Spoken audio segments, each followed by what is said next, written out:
Now, last Friday, the S&P made a new high, and the VIX is not moving to new lows. I'll be watching to see what happens. The VIX was down 1.5% today. Again, it's below the 50 period, which is dropping.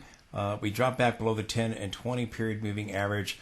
I'm watching the lower boundary of the band right here. Again, could push on down through it. If we do, P500 may form a 3 drives to a high on the 60-minute chart, then a head and shoulders, and again, go up towards that upper boundary of the channel, those 60-minute charts that I've been showing you in every single video. VIX is going to turn back up. We got to see it get back into positive territory. Again, if it's rolling over here, again, S&P could still go higher. Upper channel lines on those 60-minute charts. Watching to see if the VIX makes a new low or gets a higher low here. Volatility very, very low. Told you back over here when we get the black candlestick, and back over here again we could see downturns. Allow the S&P to rally towards the upper channel line or overthrow it. It did. And again, consolidation has taken place here. But there is the possibility of a bull flag that is developing here on the VIX. And if we do go lower, again, you've got the potential for a bull flag should we get a solid push down below the lower band here. So we'll be watching of distribution on the S&P 500. That doesn't mean we can't go higher. It just means that there are sellers into the rally. The institutions are selling. Again, still may go higher and form divergences on the awesome oscillators. Oscillators like right here, again, still higher, but even getting more distribution. Talked about the scenario where we go higher. See the green bars on the awesome oscillator. That's now happening with NASDAQ, but the rallies are being sold by the institutions. Please support the channel with the link directly below. That allows me to be able to provide you this information. If you like the chart, if you like the indicators, please let me know that by supporting the channel today. Follow the link below, take you to a secured site. You can donate any amount you want. And I just ask that you partner with me and support the channel rather than trying to sell you a bunch of stuff by getting sponsors and all those offers down. Consider helping out today. Let's have a short trading day tomorrow. I know everybody's leaving to spend time for Independence Day with family and friends. Wish you a very, very happy Independence Day. I told you the S&P 500 is getting some warning signs, but not all the momentum signals were turning bearish. I told you it either means we're going sideways or we're going down, and we went sideways. So again, momentum line with today's bar turning right back to bullish. See if we can push to a new high. Lighter trading volume. Tomorrow will be a short trading session. Signals remain bullish. I'm turning back to bullish here. The bars reflecting momentum remained green through the sideways price movement. So again, we'll be watching. Do we get a lower high and turn down? We go up and hit that upper channel line that I've been talking about on the 60-minute chart. NASDAQ, the momentum line went flatlined here, and again, meant we were either going sideways or down. We saw some bearish signals, possible reversal here, and it just gave us a pullback. And again, now the momentum line is turning back to bullish, and we're about to make a new high here. We did on a closing basis, I believe. Trend signals still remain bullish. We're still in positive territory here. We're getting 9 count sell signals this week. Watch the video all the way through. You will see that forming the negative divergences. Momentum turning back to bullish here with NASDAQ. The trend's still bullish. We have the FOMC minutes tomorrow. The jobs report on Friday. Okay, for Tuesday, we were up 162 points for the Dow, up 0.41%. The S&P up almost 33 points, closing above 5,500, a psychological number. Resistance, NASDAQ just hit 20,000, another psychological number of resistance. The Dow has already hit 40,000 off of it after it reached that level. NASDAQ was up 0.84%. Also weaker, it was up just under 0.2%. VIX was down about 1.5% to close just above 12. The market rallied. Powell had spoken earlier in the day. There was a Q&A with the central bankers. Powell highlighted the progress on inflation. He didn't change anything that he's been saying. Need to have more confidence before they cut. Same thing that he has been saying. Market gapped lower. Powell began to speak right when the market opened with the Q&A there. Market gapped lower. Was kind of flat for a little while. And then again, once Powell was finished with the Q&A, the market rows. Tomorrow, we're going to get private payrolls. It's expected to come in at 160,000, stronger than the 152,000 previously. Later, we get the FOMC minutes. Now, there's going to be a short trading session on Wednesday. The stock market will close at 1 p.m. Eastern Time, 10 a.m. Pacific Time. Market's going to close 3 hours early. Apparently, we're going to get the FOMC minutes after that at 2 p.m. Now, again, that's what it says here on the economic calendar. We'll see if they release it early. But the FOMC minutes, they release it during the market session. Tomorrow, the market will be closed. By the time of this release would be 2 p.m. Eastern Time, 11 a.m. Pacific Time. So again, right now it's supposed to be released after the market closes. So we'll be watching that. That could be an issue. Jobs report for selling on Friday. We're going to have a full trading session on Friday, but the market will be closed early on July 3rd, on Wednesday, July 3rd tomorrow, and then it will be closed on July 4th for the Independence Day holiday.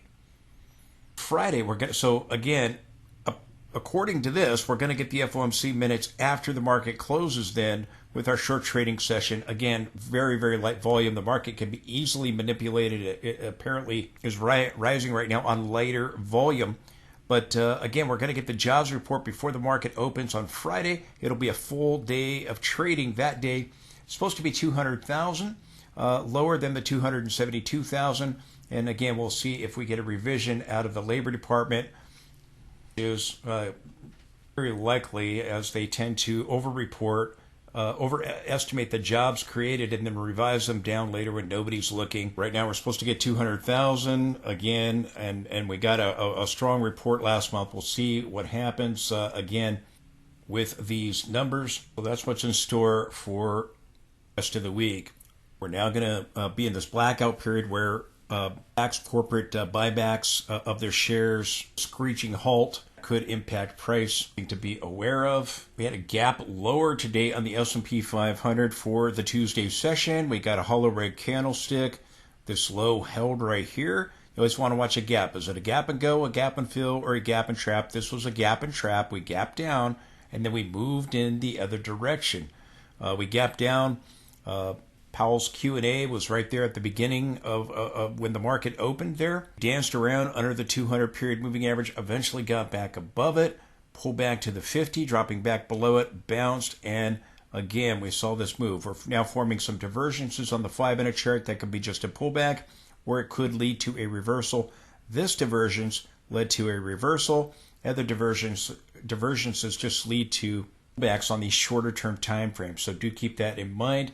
Watching the 60-minute and the 15-minute chart. If we do get a pullback on the 5-minute chart, it could be that we pull back and then still go higher and end up forming a larger divergence in the 5-minute time frame, and on the 15-minute chart form a divergence. That could very well be the case.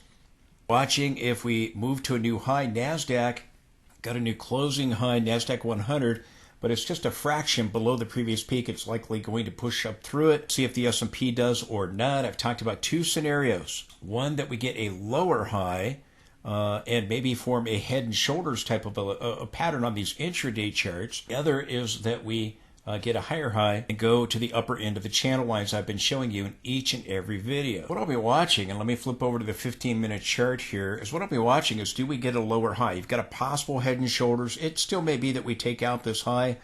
Over here, we reached an extreme. There's no diversions. We sold off. We had the gap and trap with the PCE data. We gapped higher, and then we sold off for 5.5 straight hours back to support.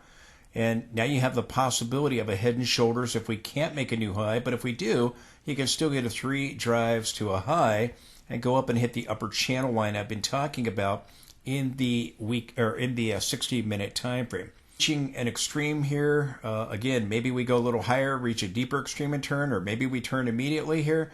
But again, it is possible that we form a divergence here and turn, pull back down, get something like this. Here, over here, we reached this extreme and we pulled down and kind of went sideways and then went up and got a gap and trap, and that was the end of it, and you formed a divergence. Over here, there was no divergence. Did we get one here? We'll see. We did get back above that 200 period on the 5-minute chart. 50 got back above the 200 period here on the 5-minute chart. We're holding at the 20. So again, we'll see if we pull back, and if we do we get a larger divergence, or again, do we establish a lower high as we're now just coming up above, just above this peak over here again, and we're directly below this one right here. So again, we'll be watching. Is it something like this where we just start to reverse? Is it something like this where we pull back and then go higher, or go a little higher and get something like this but not able to make new highs? Or do we just go on and plow on through, or pull back and go on and make new highs? Looks like NASDAQ is going to do it, Tech 100. We'll see if the S&P does or not. We have this possible head and shoulders if we do not make a new high. Again, we got back above our 200 and our 50 here, 15-minute chart, and we're rallying back up to the highs. So again, you've got this kind of consolidation up here, topping process in the form of a stage 3 top, and again, either a head and shoulders pattern or a 3 drives to a high pattern if we move to a new high. To a new high, I'm watching that upper channel line. So I'll be watching, does a divergence develop here? And if so, do we take out that high? Do we move above it here in the 15-minute time frame? Now, I told you in yesterday's update, again, that we saw momentum firm up here. So again, it was a pretty good shot. We were going to try to bounce off this horizontal support right here that I talked about. We had gotten back above the 50, consolidating around the 50 period. That's the green line right there. So a couple of trend lines I'm watching. First of all, now we connect the dots from this peak and this peak right here. That was the PCE peak with the rally that created the gap and trap. Intraday charts, it was a topping tail. If we hold below it, you got a shot at a head and shoulders. If we go up here and hit this trend line or this trend line, either one of them, the blue one up here of the channel, showing you in every single video, then you have a shot out of a 3 drives to a high, either at this trend line or at this trend line up here somewhere, if we end up getting a bigger rally. We have the FOMC minutes. Again, it's supposed to be after the short trading session tomorrow, but we'll see if they release it during the trading session or not, as they usually do. Now, according to the economic calendar, that's not going to be the case. So again, there may not be a reaction to it until Friday. We may see futures react to it, which will be trading, have partial trading throughout the Independence Day holiday. It'll trade into the early part of July 4th and then stop, restart later in the afternoon. It does with so many holidays. So again, we'll be watching that. So again, it's unclear. That will be changed. The time of the release will be changed. But right now, the market won't be able to react to it based on the economic calendar until Friday with after hours trading. And again, I've been talking about these trend lines. Again, the one over here is from this low and this low, this blue trend line, parallel boundary, this here and this here, these peaks right here. And again, if we go higher, that's where I would be looking for prices to turn. If we can't make it, then again, this trend line would come into play. Watching here, if we start to see a rollover for either a confirmation of a lower high for the head and shoulders pattern, or a divergence at one of these trend lines, as I've talked about. And I've talked about this red one too. This would suggest that we go higher. Just some things to be watching. If we do go up to the blue trend line, the upper boundary of the channel, again, this would be then I didn't draw that very well. This would be a consolidation here, and it would push us higher. Started to see momentum signals start to weaken, back to bullish on some of them now with NASDAQ. Other momentum signals remained bullish, but I've given you 2 scenarios. One is that we peaked here with the PCE and we start to sell off some point this week, either with Powell or with the FOMC minutes or the jobs report. There is that we go make a new high towards this upper channel line that I've talked about, or even this trend line right here a little bit higher. Just some things to be aware of. The S&P make a new high. I told you the MACD was trying to firm up around the center line. It formed a divergence at the Friday high with the PCE data. I told you it might come up here and form a larger divergence, multiple point divergences. And if we get a lower high, you got a shot at a head and shoulders topping pattern here. Here it is up close. You can see it. Again, we're firming at horizontal support here. We're back above the momentum line. We're back above the momentum cloud here on the 60-minute chart.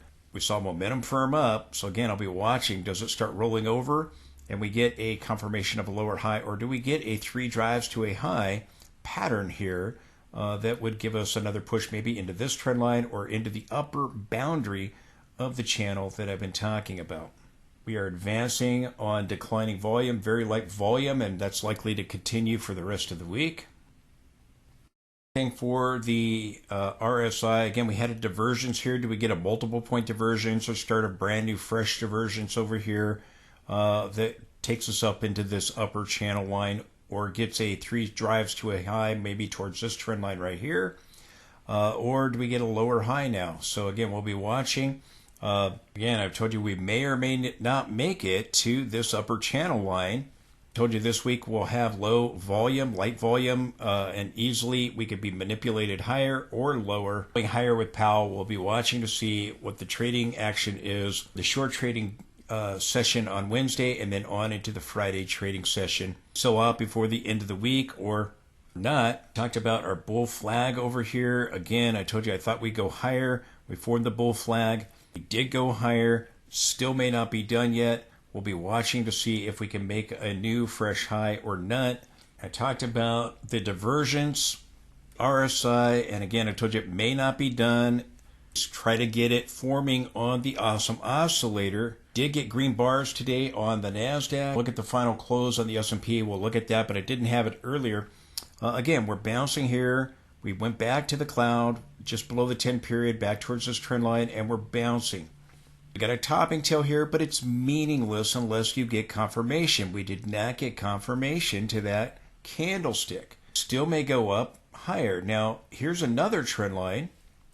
Now, I showed you on the 60-minute chart connecting these levels. If we go back further, again, this goes back over here to the May peak there, the little miniature double top that formed in May.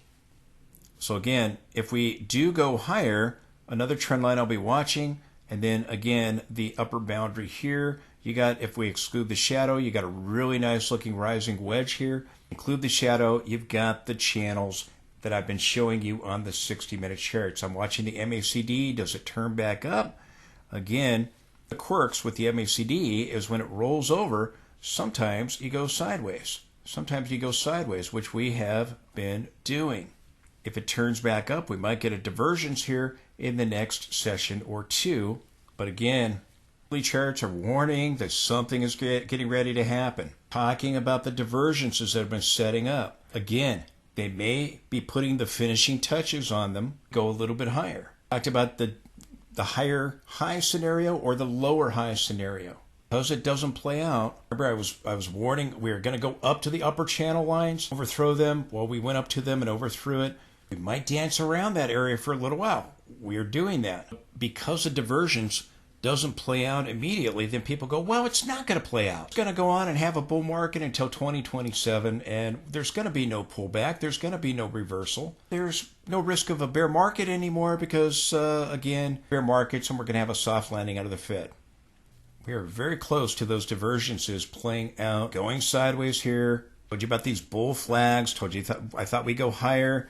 We had previously talked about the CPI rally and all the rest of it, and up there, and now you have the negative divergences in place in the weekly time. This candlestick failed to be confirmed.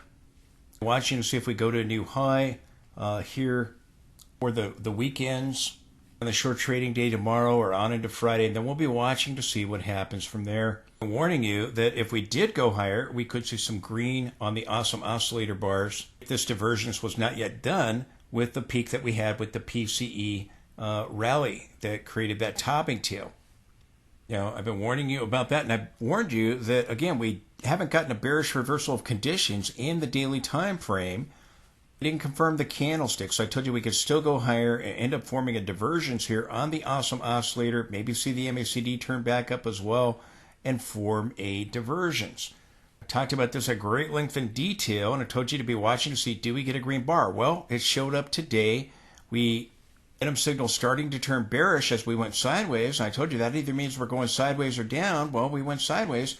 Now we're about to go make a new high here, and I believe we got a new closing high today on NASDAQ 100, just a fraction below the previous peak on that topping tail from the PCE rally. created the gap and trap. I'll be watching. Do we get a couple of green bars here and then quickly turn? If you get a green bar, you could see a reversal on a green bar. In addition to that, we're seeing the stochastic turn back up and push above the 80 level. So again, likely a divergence. And if NASDAQ is about to take out its previous peak from last Friday, we'll be watching to see if the S&P does or not. Keep showing you those channels on those 60-minute charts. S&P did not get it. I looked at it earlier. I didn't look at it at the close to see if it got it or not. But again, we had the rally after Powell's Q&A here, and again started to push above that 200 period on the 5-minute chart.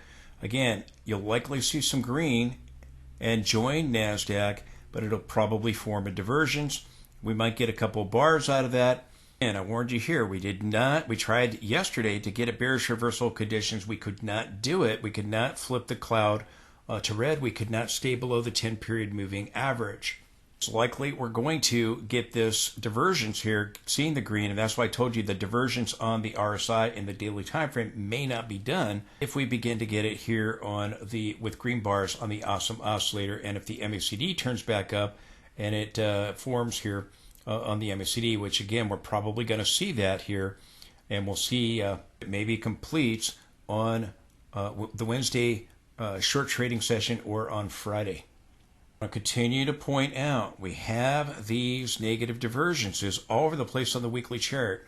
Also got a topping tail over the last 2 weeks. We got topping tails on the S&P. Last week we got a gravestone doji. Candlesticks are meaningless unless they're confirmed. We still might try to go to the upper boundary of those channels on the 60-minute chart. If you do, you can still make a new high. We're going to be watching to see how we close the week out.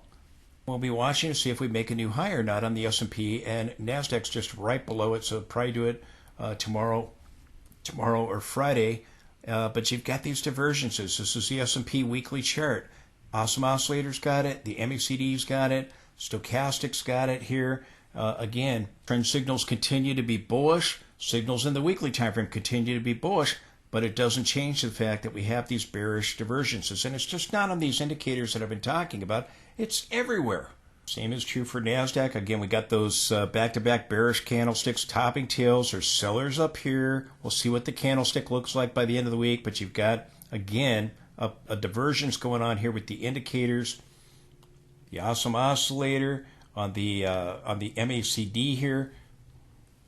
Stochastic at extremes, again, the same divergence present.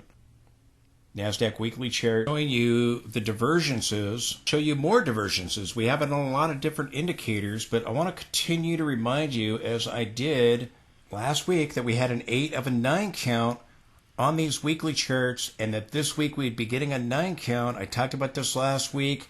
I want to show you again to remind you. Again, we had a 13. Now we're getting a 9, a double sequence count sell signal on the NASDAQ here in the weekly time frame.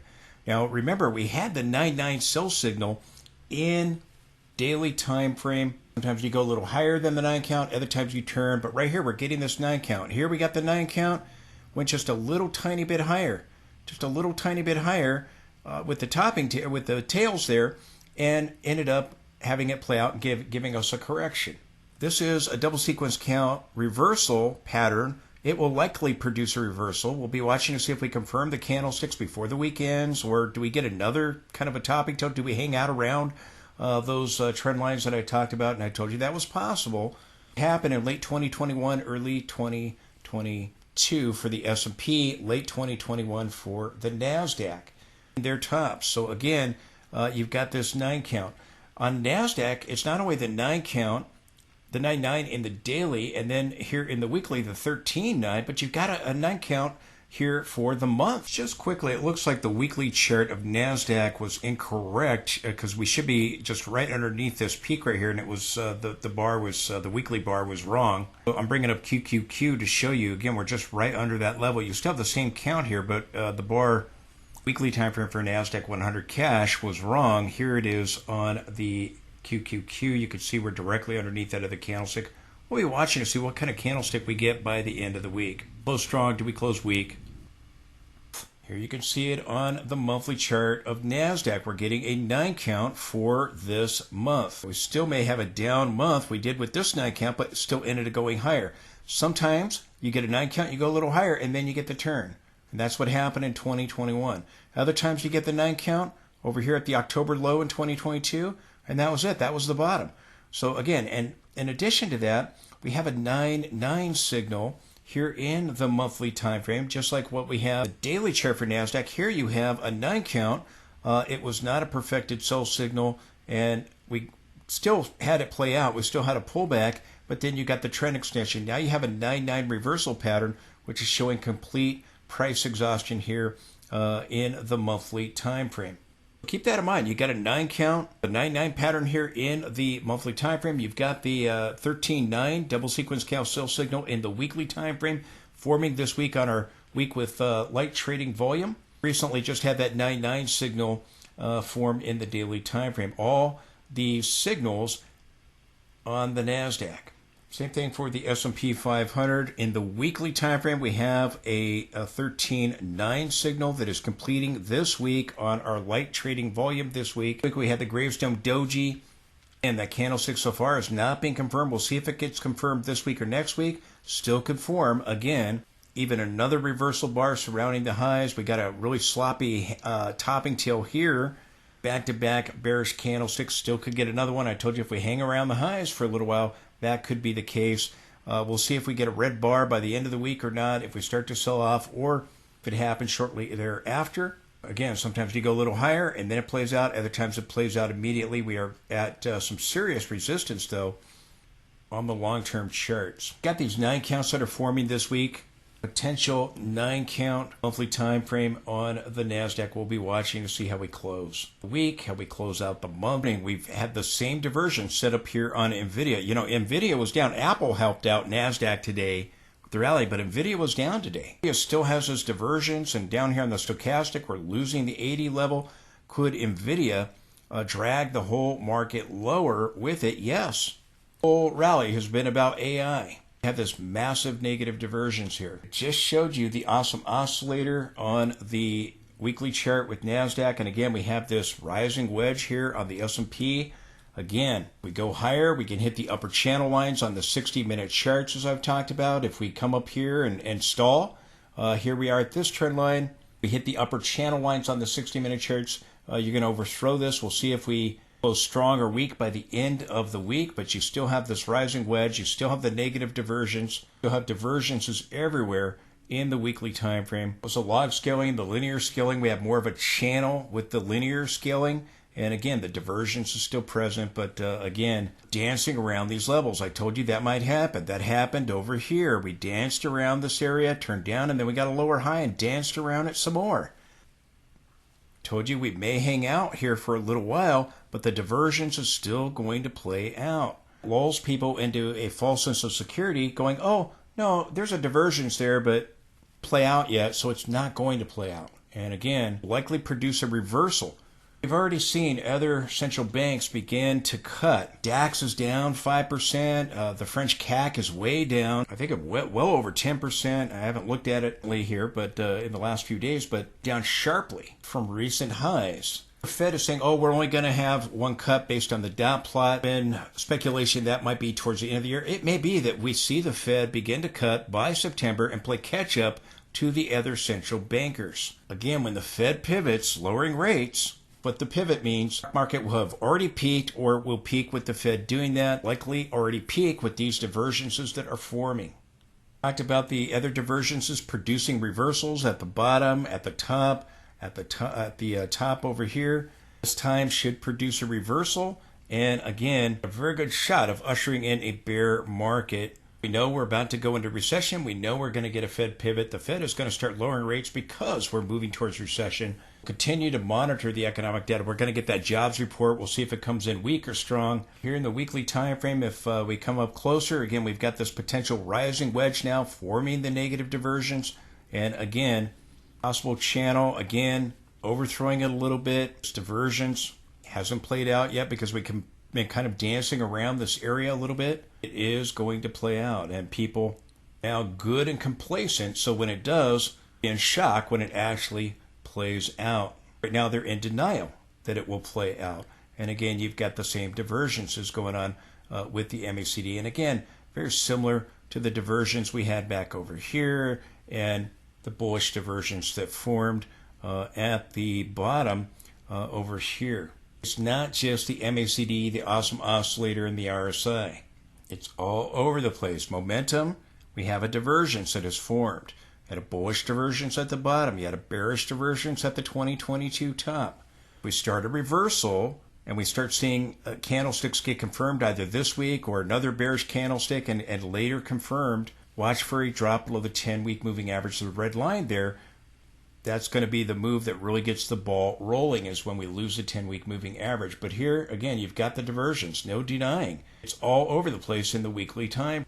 Here, we have a divergence, again, present. We had a little divergence that gave us this sell-off right here. Now it's a much larger divergence. Bullish divergence down here at the bottom, bearish divergence back here at the top. But it's just all over the place. We might hover around the highs for a little while. And because we do that, then traders and investors get extremely complacent. What's happening, then they go into shock because they've been in denial that it is possible. Same thing over here. We hung around here just like on NASDAQ. We hung around here for a little while, but eventually we dropped below that 10-week moving average. Divergence did play out. NASDAQ was up 1% today. Again, we're about to make a new high here. And again, I think we got a new closing high, but we're just right here at this trend line installed. Again, I'll be watching to see if we go higher. We're about to do it. Take out the intraday high there. Again, I talked about this divergence. I told you we might get another multiple point divergence or start a brand new one if we start moving towards the upper channel line. No guarantee we make it there, but it's still a possibility that we do, and then come back down and form this channel again from these lows back over here. If that happens, the MACD would probably push above this peak. It is pushing above that peak, and you'd probably get a multiple point divergence, something that looks like that, and end up rolling over. So we'll be watching to see if we make it up to that upper channel line. I've been showing you these channels in every single video. Again, did have a divergence complete with the PCE data, but I told you, again, if we don't confirm the candlestick, it still may go up to these upper channel lines. We'll see if we make it or not. I told you, this week, very light volume. The market can be manipulated up or down on very, very light volume. So far, it's being manipulated up. Again, I told you, again, these momentum signals had firmed up around the extremes, and we started to see them turn up, and we've gotten this rally back above the 50-period moving average now. NASDAQ's coming back up to extremes. S&P's not up there. I'll be watching for the next rollover. And again, do we get a divergence on that RSI 60-minute chart, or do we start a brand new divergence? But I'll be watching, do we attempt to make it up to this upper trend line or not? So something I'm going to be watching. Back above the 50, firming up at the support and resistance line here. And NASDAQ up about 1% today. Again, we've come right up to this trend line. We're just a fraction underneath that topping tail from the PCE data. If we blow on through it, again, the upper channel line comes into play. We have RSI pushing above this level. So again, it might be that we have a multiple point divergences carving out. MACD has not turned up yet. It very well could here. We are getting that awesome oscillator turning up. Well, we see a few more days of green bars before a turn. We'll be watching if we close strong or weak. Remember, the candlestick patterns in the weekly and the daily time frame, they have not been confirmed, so they're meaningless until they are. We had the topping tail here in the form of a shooting star, and it wasn't confirmed yesterday. It wasn't confirmed today. So again, to make new highs on an intraday basis, I believe we did do it on a closing basis here. And again, we're at that 20,000 area. We're at a psychological area of resistance. If we begin to see the divergences play out in the weekly time frame, again, we're likely headed back to the 17,000 area. Again, you've got a pretty good shot that a head and shoulders could try to carve out here. Even if we don't get the right shoulder, it could still try to form because we got those really ugly negative divergences in the weekly time frame.